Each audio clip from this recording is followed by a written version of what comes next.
Hey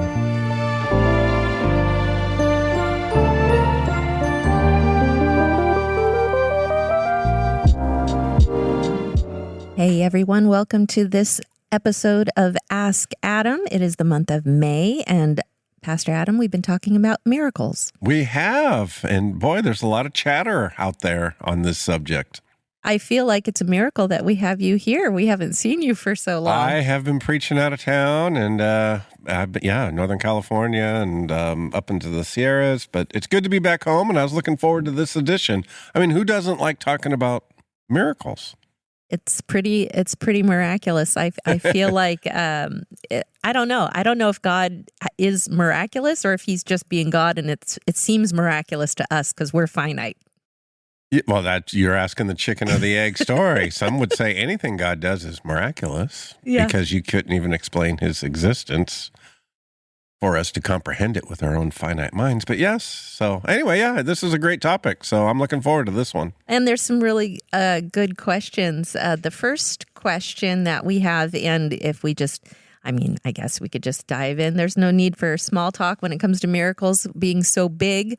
The first question we have is from, let's say it's from Carley Flores, and he asks, aside from the birth of our children and grandchildren, which in his opinion is the greatest miracle of all, what is the greatest miracle either of us have witnessed in our walk with Christ?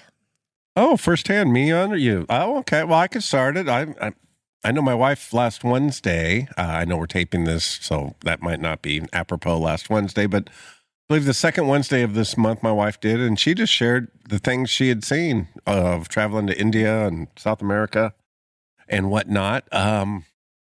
Just off the top of my head, some of my greatest experiences of supernatural power that I could not explain.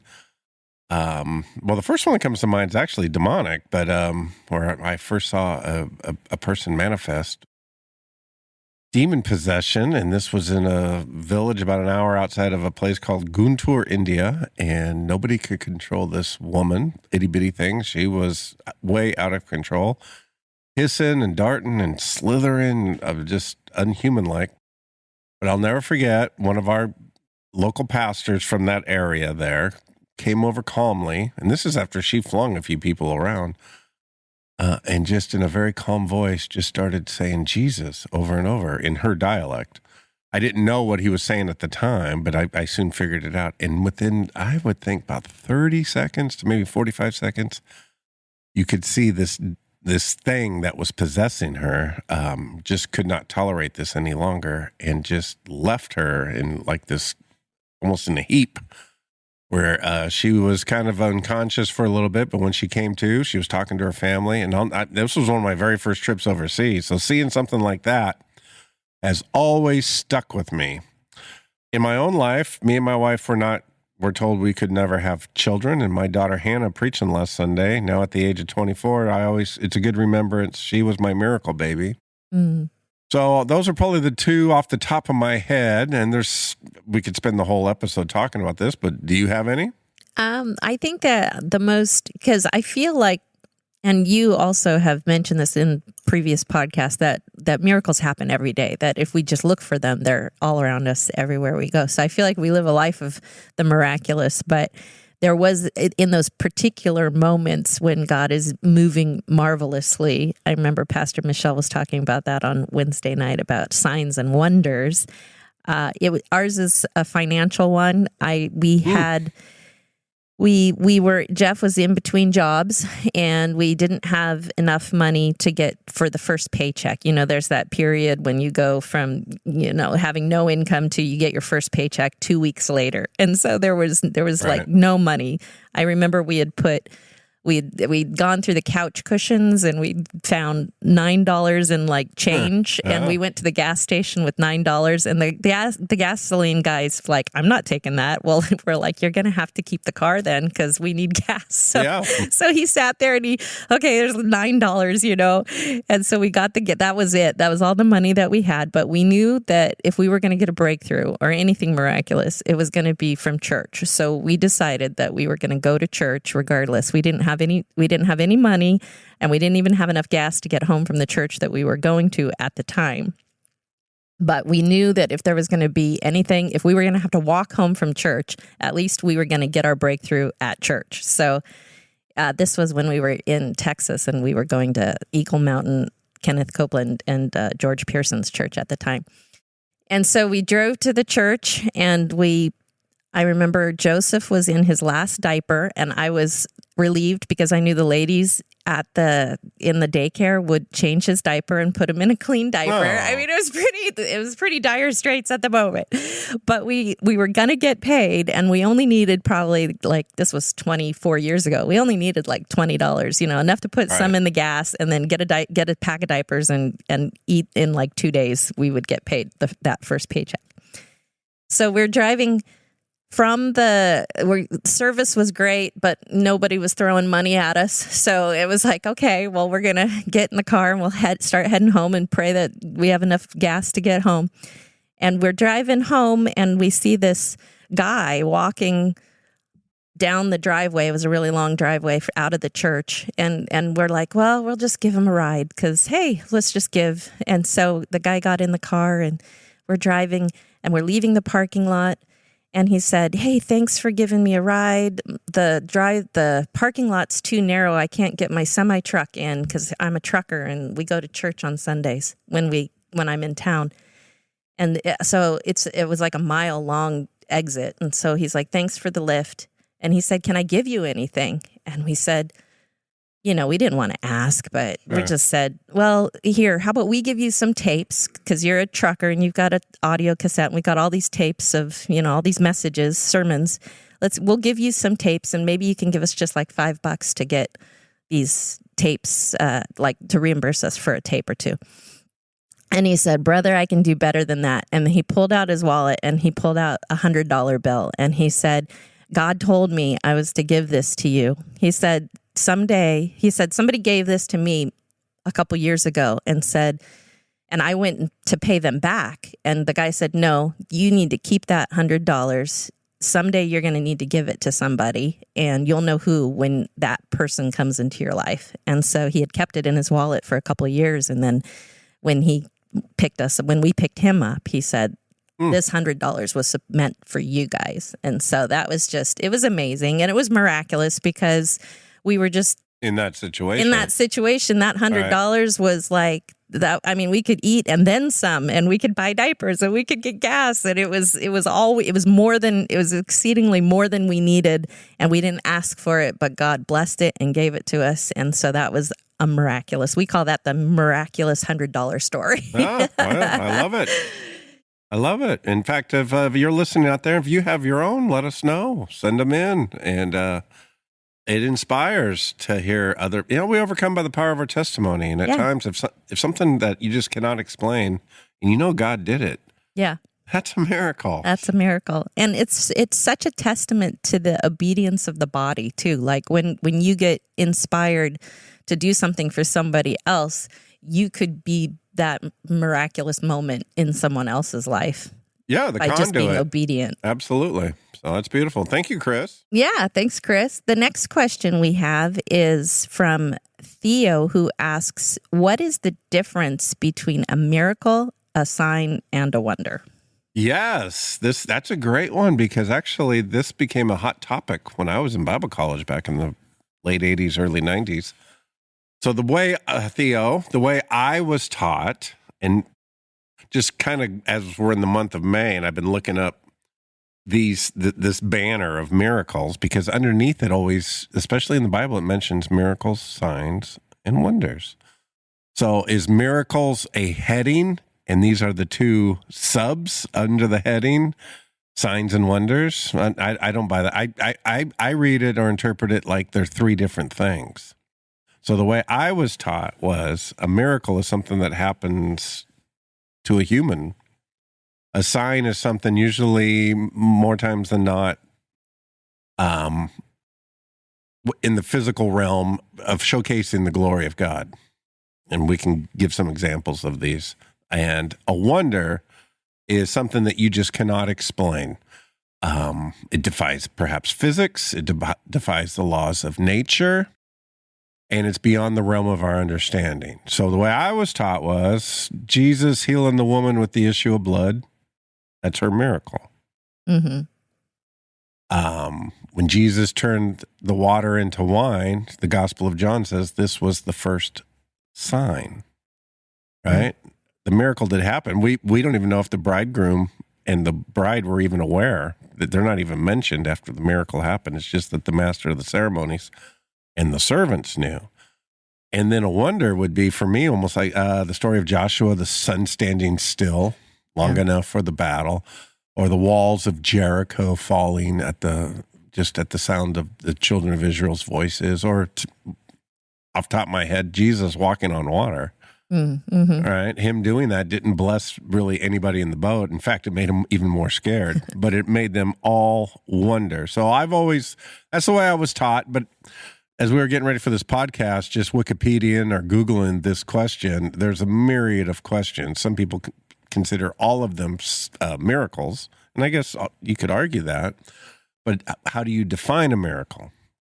So, and the way they're mentioned as a sign, signs are to what? Point directions, to tell you how much further to go. Like, what should turn off. Was it Gideon with the fleece when he? That's a perfect example of a sign. Yeah. So, and then a wonder is there's no explanation for it, right? Because some of the signs, even the 10 plagues were signs. Yeah. That's God's own voice saying that. To let my people go. But sometimes a sign can sometimes be explained away from other circumstances, even in the story of the 10 plagues, where the Nile turns to blood, the first sign. Well, you could say, well, there was a massive battle downriver, and then all the blood of an animal massacre or something, that the waters turned to blood, and the blood started. You see what I'm saying? There's other plausible. And then, of course, you have the frogs or the lice, and then the frogs. And, well, the blood created the lice, and the lice brought in the frogs. And you can almost have plausible reasons for these. But I wonder, there's no scientist on the planet that's going to say the sun could stand still.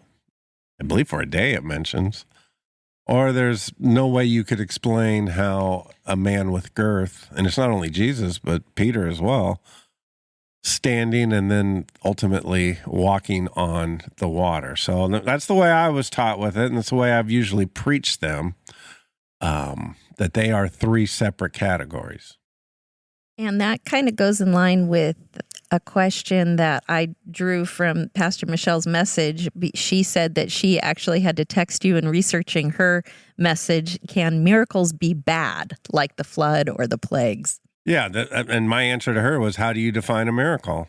If you lump them all together, they're all miracles, then yes, there are some things that God does. He wipes out an army of 240,000. Yeah. Right? To those who were saved, that was a miracle. Yeah.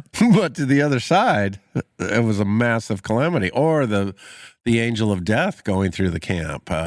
You could say that's a miracle. So again, to me, those would be more under my categories of signs or wonders than miracles. The number one miracle in the Bible, obviously, most time counted, is barren women giving birth. Mm-hmm. That is a theme throughout. Yeah. All the way up until the birth of Jesus, or a virgin.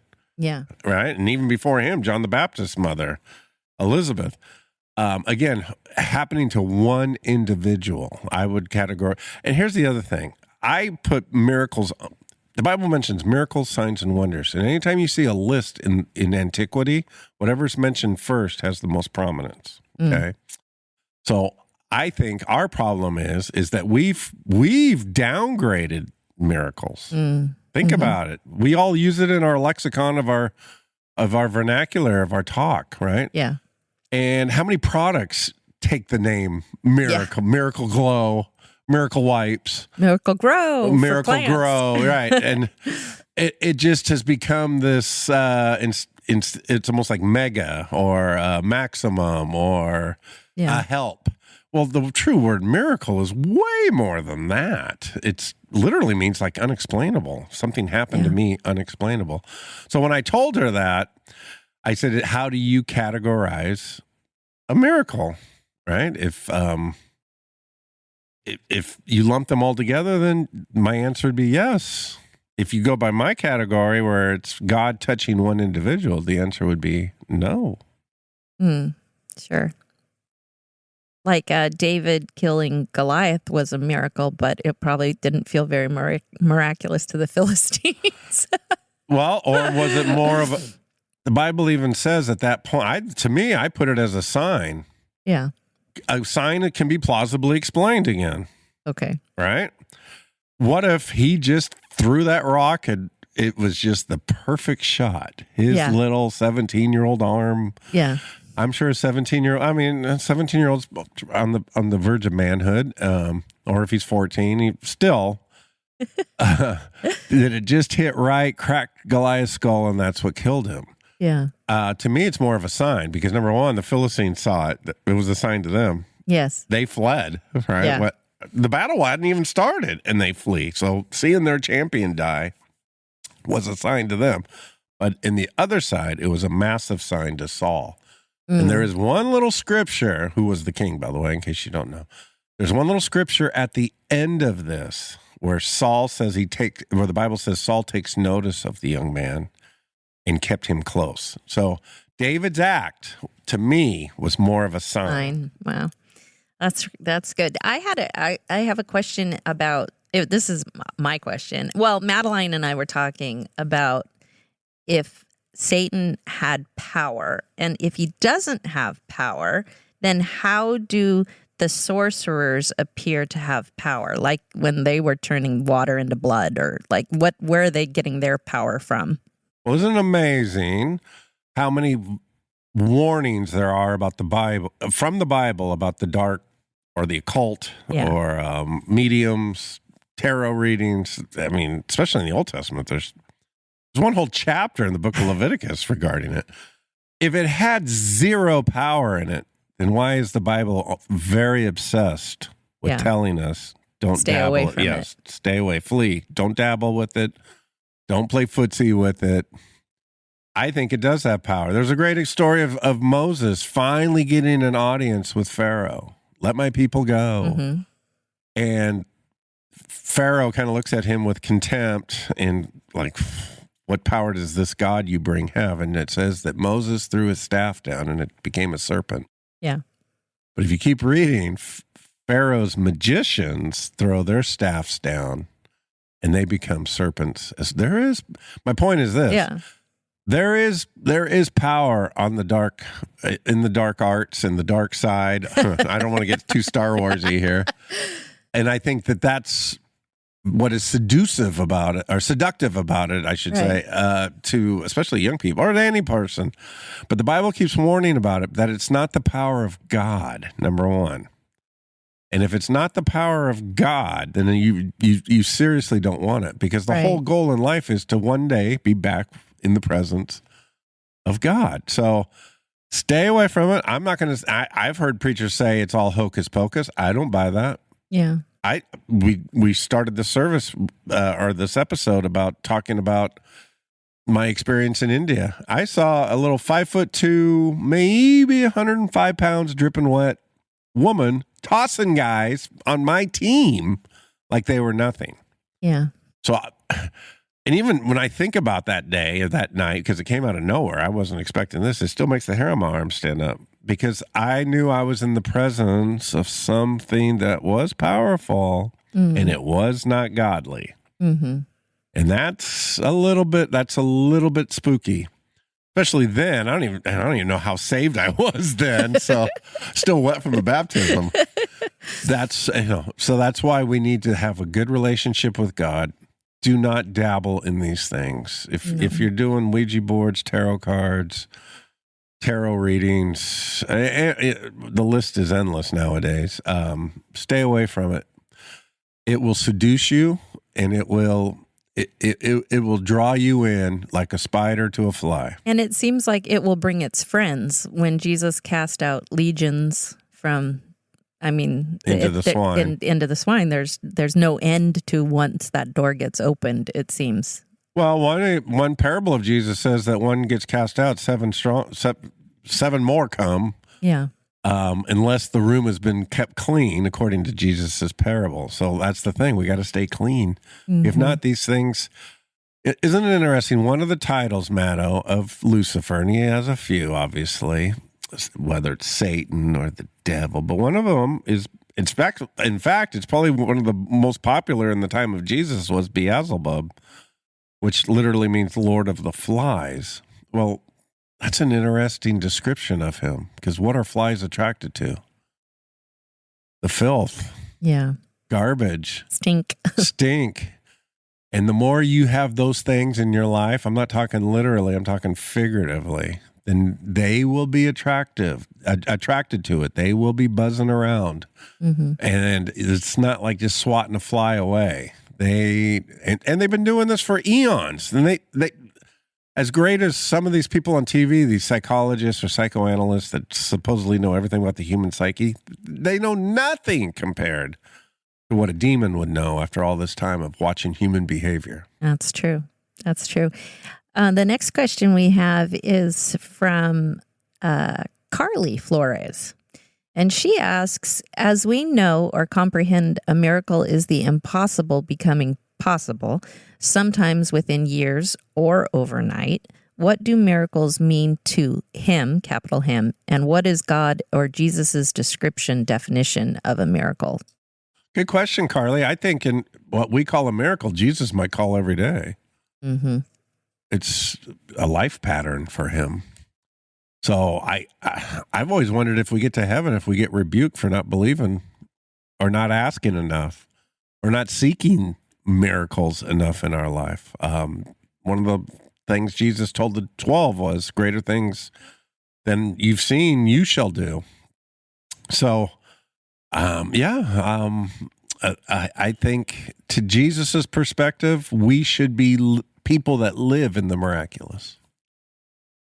I've been really toying around. We've been in the women's Bible study that I have at my home every couple of weeks. We've been reading Kings and reading about Elijah and about that part. You even preached an entire sermon about how he just gets down raining, having all these, the fire, and then Jezebel sends a word that she's going to get him, and then he immediately gets depressed, runs away, and hides in a cave. a cave. But at that moment that he's hiding in the cave, it seems like he's like totally real with God. Like he's like telling God, I want to die. Like he's so real with God and the Father that it would almost appear that it's that relationship that he and the Father have of being totally open and real with him that seems to bring the bread and seems to bring the angels to serve Elisha, and even to the point of not even tasting death, because he's just got such an intimate relationship with the Father that I almost wonder if what keeps us from seeing more of the miraculous on a daily basis is that we don't go to the Father with every little thing. Or in the real rough times. Real rough times. Emotionally. Instead of trying to be just tough and suck it up and be, go in withdrawal and be quiet, but just like letting it all. Because David was clearly also another one that was just always, it would appear, open and honest and like letting God know every little thing about what he was going through. Yeah. I mean, Elijah was a great miracle miracle worker of the Old Testament, without a doubt. And at times, talk about him, Talk about ups and downs. Ups and downs. He's a great case study, I think, of biblical characters of depression, of anxiety, of withdrawal. He seems to have been very much a loner, which can cause all kinds of things. I always wonder, it makes me wonder too, that I don't think he was a real people person. Not everybody in the Bible was a good people person. I think Moses was a pretty good people person, but I don't think Elijah was a very good people person. And I think that wore on him, but he carried such a strong mantle. In fact, the one who would follow him would pick up that same mantle and would actually perform 13 miracles recorded in the Bible. So, yeah, it's an interesting case study that even on his worst of times, as you're mentioning that story, Because as you know, God is not shy about giving a rebuke, especially to those he loves. But he doesn't rebuke Elijah. And I think God, in his infinite wisdom, many of us would have wanted to put our boot in Elijah's rear end, because you're like, dude, you just called down fire. Yeah. You just had 400 prophets taken out.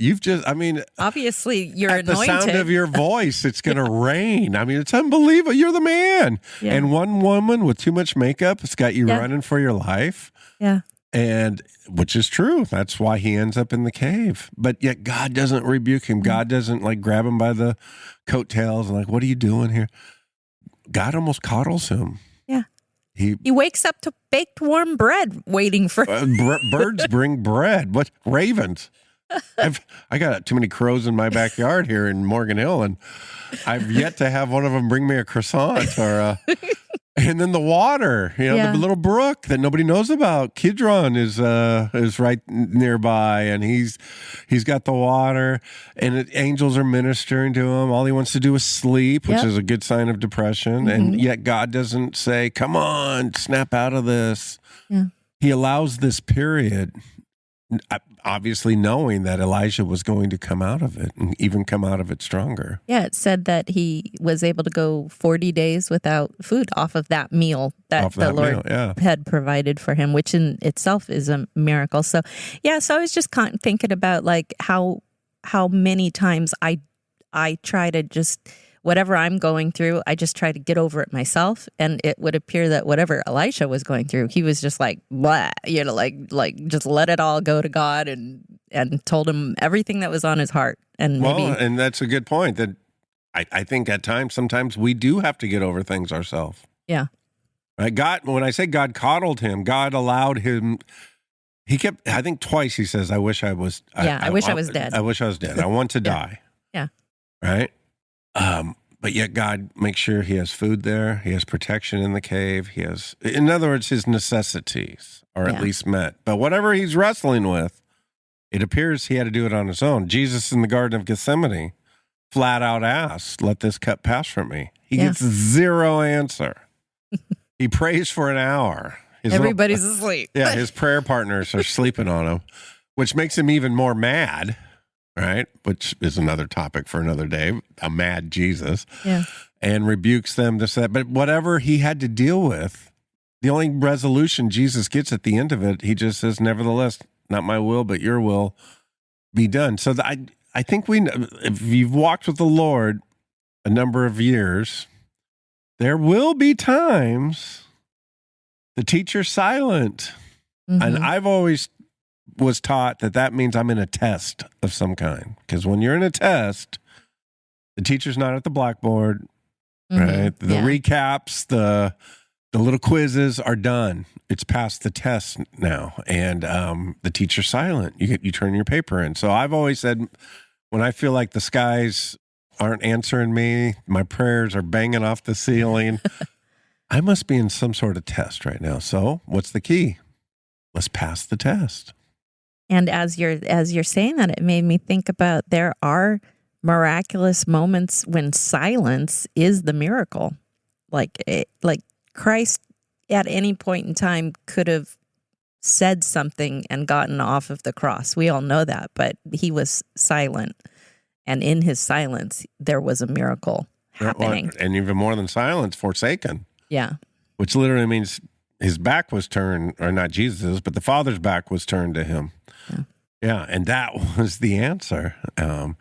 It makes me think, too, how many times we prayed for something and the answer was no, and we don't want to hear that. And we'll be like, bind you, Satan. I don't want to hear this. Just, my God, everything is a yes and an amen. Well, I can show you lots of scriptures where the answer to prayer was actually a warning. Right? So, yes, silence. At times, silence could be what we need. Yeah. It made me think, we just found out my grandfather's dad was a merchant marine in World War II, and he had found out a diagnosis of my grandpa's sister had like a blood disease. It wasn't polio, but I think it was tuberculosis or something. And so he came off of leave to spend time with her because she was in the hospital. And when he went to go back, the boat had been sent, so he couldn't get back on the boat. And that whole boat went down and lost that boat. So if he would have gone on, he also would have died. And so it's just amazing that even in bad news, like his daughter getting ill to the point of needing to come home to be with her, the bad news made Saved the his miraculous and saved his life. Yeah. The vagaries of life sometimes. Yeah. I've heard. I actually ministered with a gentleman who worked at the World Trade Center one time, and that story was he flipped days with a coworker and wasn't supposed to, but that, like the day before, all right, he said, I just had this compulsion, like, do this. I didn't want to do it. I was going to jack up my schedule, and it's amazing how much time we spend on little stupid things when there's a bigger thing afloat. How do you minister to people who have survivor's guilt then as a pastor? That's kind of what his slant of his ministry was we have we can have survivor's guilt. My thing would be, then you were spared for a reason, for a purpose. You must, for as long as you draw breath, try to fulfill that purpose.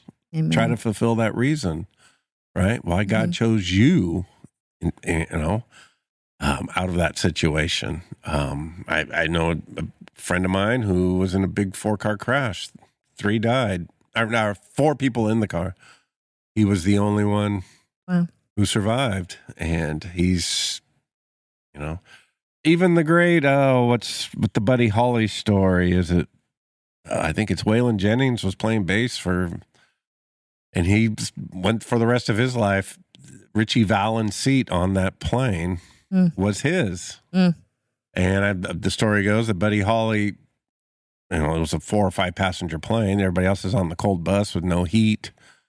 And he told Richie Valens, the singer of La Bamba and Donna, and, that only 17 years old, how sad, fly with us. And I guess Richie didn't want to go. And he said, well, the stars, or the sky is for the stars. You're one of the stars. Get on. And I believe Waylon Jennings walking away going, I'm going to have a 6.5 hour bus ride. Cold, chilly in the back, no heat, nothing to eat. Ended up saving his life. Wow. So he had a little survivor's guilt. And you do see it occasionally. My uncle, my stepdad's only brother, was killed in Vietnam, Easter morning, 1968. And and I think 8 of them were killed that morning out of a platoon of maybe 24. And the survivors, still to this day, I think there's only about 6 or 7 of them, once a year get together. Wow. In one of the deceased soldiers' hometowns. Oh, wow. So my parents hosted in Monterey or Carmel a couple of times, and but I've gone to a few, and they've asked me to speak and do this or that. But there's a lot of survivor's guilt, and this is something that happened 55 years ago. So, yeah, that's a tough one. Yeah, and it goes along with a question that Chris posed, and it's kind of deep, but that's okay. That's what Ask Adam's for. Thank you for sending it in, Chris. He says, this is Chris Flores. He asks, we have had quite a few mothers and sisters who have passed on at a young age in their 50s, 60s, 70s this past year. My mind goes to the woman with the issue of blood and the years that she suffered. Jesus said it was her faith that made her well. Was our faith not strong enough with regard to the ones who have passed on? That's a great question, because it's a catch-22. However, if you answer it one way, there'd be a follow-up response on the tail end of that. So it's almost a chicken and the egg type of a thing. For example, Bible talks about even before you were born, God knows your days. He knows the number of hairs on your head. He knows. So if that's the day, then what difference does it make? That's on God's timing. It was time to take them home on that day, on that particular time. Then it would have had nothing to do with faith. But then you read other stories in the Bible. Hezekiah, God even says that I give you 15 years longer, or whatever. You are get your affairs in order. Yeah. You're going. This is it. And he prays to the wall, the Bible says, and God sends Isaiah back to him and says, God heard this prayer. And because of your faith, you will extend it 15 years, right? So this is one of those unanswerables. I think the question could really is, Chris, can somebody die too soon? Right.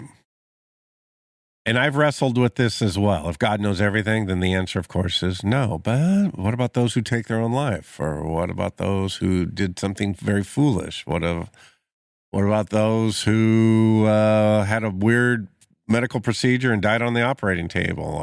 And I have a few of those stories. Was it truly their time, or was there human error involved?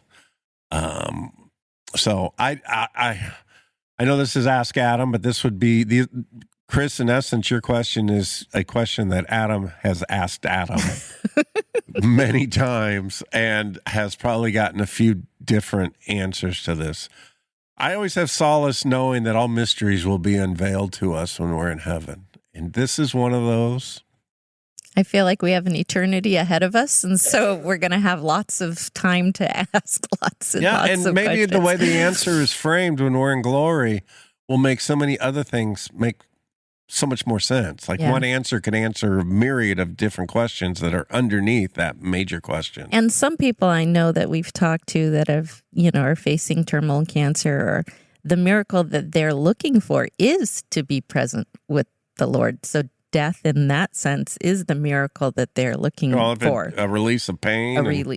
Or torture. Yeah. All right. Or what have you. Absolutely. But let's be honest.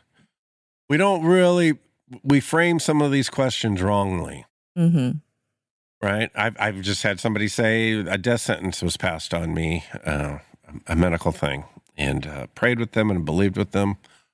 And they're like, unless something happens, Pastor, they're giving me 2 to 3 years to live. So, geez. So we pray and we're going to believe, and I anointed them. And every time I see them at church, I ask for an update and let's pray again and yada, yada, yada. But in the back of my mind, we all have a death sentence. We all have 3, 5, 10, 20, 50, whatever the number is. It's very small. And it is a short time. So whether somebody is saying, get your affairs in order, you've got less than a year to live. In essence, wouldn't the miracle be? I know you're going to live that 1 year way different than you normally would have. And you would spend it with those who you want to spend it with. And you would detail or tie up loose ends with those people you wanted to do. And there would be no frivolous time in that. So I just turned 60. And I never really spent a lot of my life thinking about what's it going to be like when I die.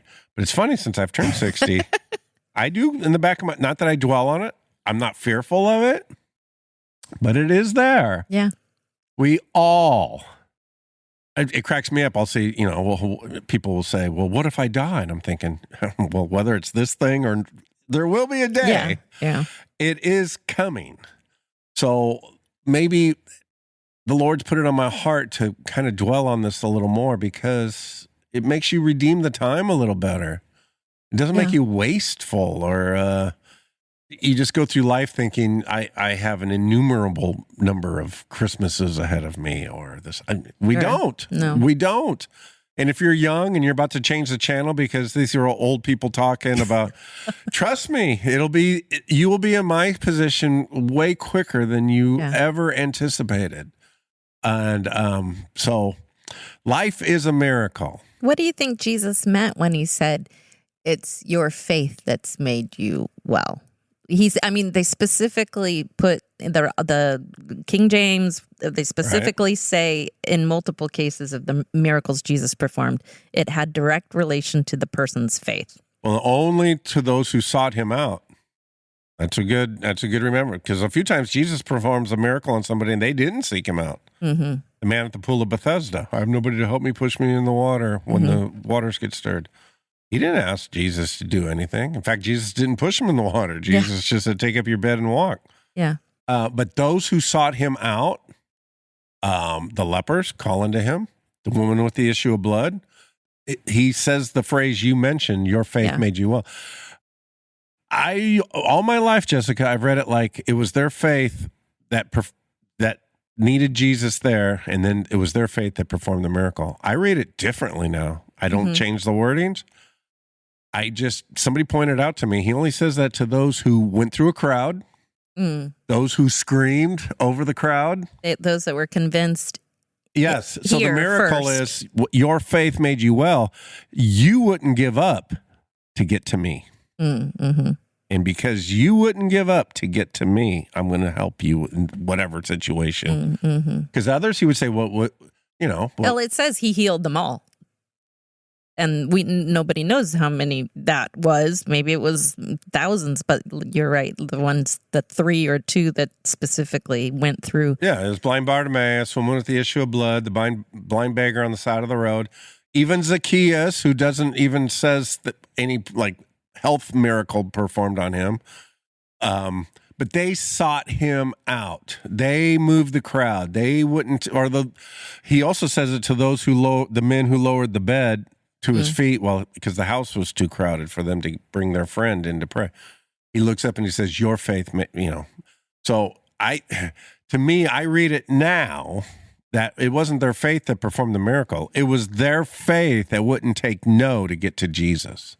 Amen. And this is the starter, the little spark that's about to do something big. Well, so that's a good reminder to us, my friends. Don't let the crowds keep you away from Jesus. Don't let naysayers keep you away from Jesus. It could be stunting a miracle, right? Don't let that television keep you from your nose in the Bible. Don't let peer pressure. Don't let any of it. In fact, push it to the side. Strive at all costs to get to Jesus. The Ironmen asked you, I guess, and this is a little plug for Saturday. Is it the last Saturday of the month? Last Saturday of the month is normally our breakfast, free breakfast to any man who wants to come. I don't preach at them. We have open discussion. We share, testimonies, and it's 10 o'clock on the last Saturday of every month. You're at the bridge we have for the men's ministry, and they asked you, are there more miracles in the Old Testament or the New Testament? If I had to guess, I should probably have Googled that. In fact, you know what? I don't think we've ever done this on an Ask Adam before, but I am going to Google that question. And according to the Mr. Google, whoever he may be, it says wow, check this out. 83 recorded miracles of the Old Testament, 81 miracles recorded in the New Testament. Oh. But I would add a little caveat to that, boys, because somebody could say, well, then the Old Testament's more powerful than the New Testament. Number one, it's almost identical numbers. But number two, the Old Testament is much more of a narrative telling a story. The New Testament is much more letters, how to live, how to act amongst one another, what to strive for. Yeah, the letters of Paul. So there's a lot more story being told of the Old Testament than in the New Testament. But it's almost like 80, according to Google, 83 in the Old Testament, 81 in the New Testament. Doesn't the New Testament only cover a short amount of time? The Old Testament is creation to from year zero to about year if you had the book of Revelations, so probably late 70s, early 80s. Yeah. Of the first century, yes. I mean, where the Old Testament is probably 2,000 years. Yeah. Of quite a bit of time. Right. Yeah, that's just and that we're called to do even more miraculous. Like it's still ongoing. Here's the other kicker. In the Old Testament, it's always one prophet, one king, one judge, one priest. God uses that individual or through that individual to perform something. But in the New Testament, it's the body of Christ. It's the early church, especially in the book of Acts, performing things. So I don't know. We're in the teen portion of this dispensation. And our final question for this Ask Adam episode, and if you'd like to keep listening, we have Ask Adam Plus, which is where you get to ask questions not related to the theme of the month, but this one staying with the theme. Enrique would like to know which is the greatest of Jesus's miracles. Wow. Enrique. Well, we have about 2 or 3 Enriques now, but I don't know what. I know them all in the church. That's an interesting question because the Bible does use the title "the greatest of this," or none were greater than John the Baptist. The greatest of these is love. So it's not beyond the Bible to say something is the greatest. But when it comes to miracles, off the top of my head, maybe you could help me with this. I don't remember the Bible saying, and this is the greatest of all the miracles. But there's a few like this. Is it the centurion? I've never seen faith like this. Like this. This is... Again, he sent the servant to seek him out. Well, what did he say? Performed by Jesus or what in the New Testament? What is the greatest of Jesus's miracles?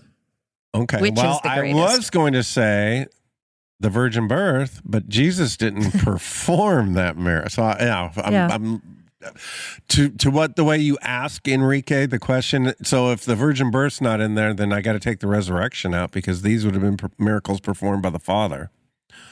So his question is, what is the greatest of the miracles that Jesus himself performed? We talked about at the start of the show, the one that still makes me, and I've been asked this before, is walking on water. I have no explanation on this. What really was the significance of it? It created fear with the 12 initially. For me, you said the greatest. I'm for Adam Burnell's greatest. For unfathomable, that would be. As for the ones that bless me the most, that would be great. There's an obscure one, and I was thinking about even preaching about it on Sunday. The last miracle Jesus performs is healing the man who's arresting him, whose ear was cut off by Jesus' own disciple. Yeah. I don't know why, but that one's always, for whatever reason, brought solace into my heart that even the dude that's putting you into handcuffs and taking you away to your final judgment, destined, all the horrors that are about to be in front of him, Jesus performs a miracle on that guy. And that one has always touched my heart. Yeah. His name was Malchus, in case you want to look it up. It's at the end of the Gospel of John. I think the thing that stands with me the most is just trying to grasp how much torture. Like, I think it's pretty miraculous that he lost as much blood as he lost on the way to the cross, to the point that he still had breath when he was on the cross. Right. I think the crucifixion in and of itself is a miracle that I would say would just be the greatest miracle, not just because of what it did for us and salvation and all that, but just biologically, the fact that he was able to survive, walk, the scourging, all of that, the beatings, the blood loss, he needed organs. help. It's almost as if he had to stay alive at least to get onto that cross. Yeah. Right. And you would think somebody in the crowd who loves him, out of an act of mercy, might have stuck a dagger in his throat or something to I don't want you. Yeah, I love you so much. I don't want you to go through this pain. And luckily for all of us, none of that happened. Yeah. And he gets to the cross because it was at the cross that the sacrifice had to be made. Yeah. That's a good miracle. Well, thank you everyone for tuning in today and sending and submitting your questions. You can always submit them online in the foyer. Come down to the bridge someday here in Morgan Hill. There's a lot going on. We've got a great year and got a great testimony happening here at the church. And thank you, Pastor Adam, for sitting with us and answering these questions. Oh, it's always a pleasure to sit with you, my friend. And God bless you all, and see you next time. Yes. Bye-bye.